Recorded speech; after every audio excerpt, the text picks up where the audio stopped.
Back at Geno's air-cooled transaxle performance, we have 3 shafts here.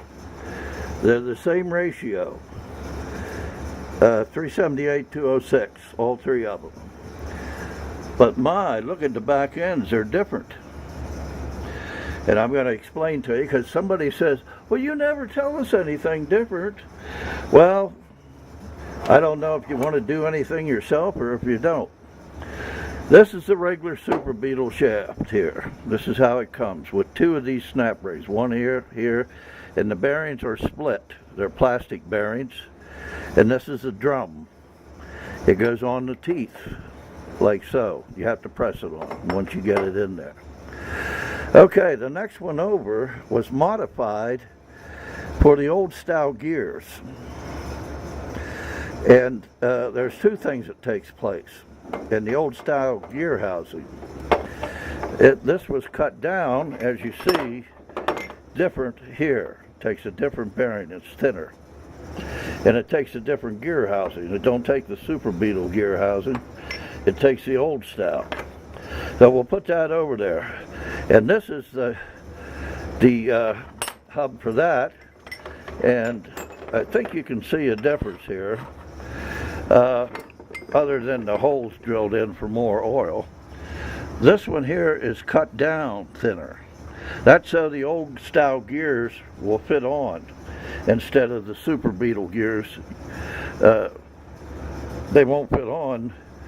They'll fit on this one, but they won't work on this one. And a lot of guys like the old style because they're coarser, unless you want to buy a lot of Weddell gears, which is really expensive. So this is a drum with splines around it, which is a lot better. And my one friend cuts them for me. If you want any done like that, you'll have to explain to me which one you want, and I can get it done. This is the other shaft. As you see, it is cut away, cut down and keyed, and that takes the sleeve here instead of having the regular shaft.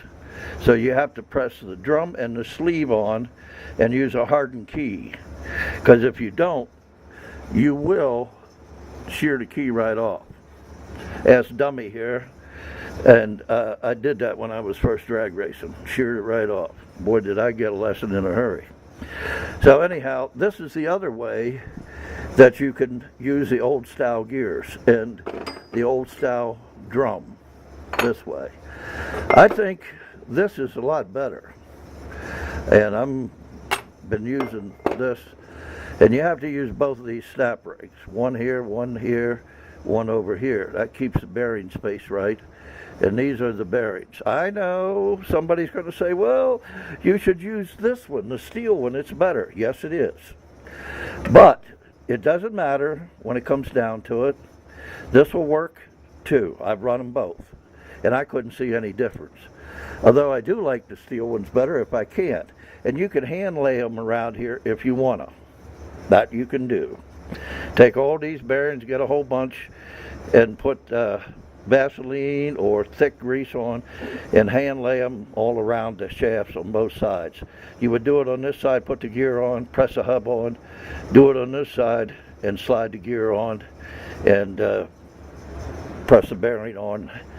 And or you had to do it in the gear housing, but you could put the gear on and get it ready, and then when you have your pinion and everything on the other side, stack them up and put them together. So there's a little tip, and if you're interested in any more things, see, I do tell you something, don't I, once in a while. And if you want these down, let me know. And you can use your old gears on the new housings with the 378, which is a stronger low gear, instead of the 380. So Geno told you something. So we'll be back for more at another time, maybe with another little tip from Geno's air-cooled transaxle performance. Oh yes, there's the 2276. It's running. I need a different regulator and a spring in the pump, and I'll do a run on it for you with those nice scat heads on, and 1.4 rockers, Norris cam.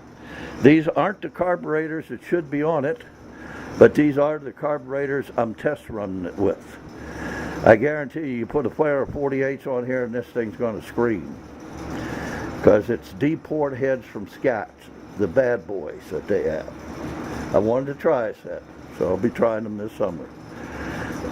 I'm going to do some experimenting. I can do that now. I'm by myself. I can make my own decisions, which I used to, but the guy never did it for me. So there you go. And this is the oil I'm using. It's good oil. I recommend anybody that's interested in a racing oil, use it. It's made in Oil City, PA by the boys at the shop at Electric, and they make zinc. Here is their zinc additive you can buy, and if you don't want to get it from them, you can buy it through me. I don't charge any more, same price other than the freight like they do, and I'll be glad to sell it to you. I decided to run it. I've run Brad Penn, I've run DA, and I run Penn Grade. I've run it all. Pennzoil when it was real Pennzoil. What was that other one? Olsum we run years ago. And they used to have an oil my dad hauled on the tractor trailer. It was called Pendrake. And that was genuine Pennsylvania oiled and refined. Don't know what happened to the oil company. It went out of business, I guess, and stuff. So I decided to try this oil, and I really like it. I have seen no wear on my motors, and it seems to lubricate real well. So there you are. Back for more later from Geno's Air-Cooled Transactional Performance. Goodbye and Merry Christmas.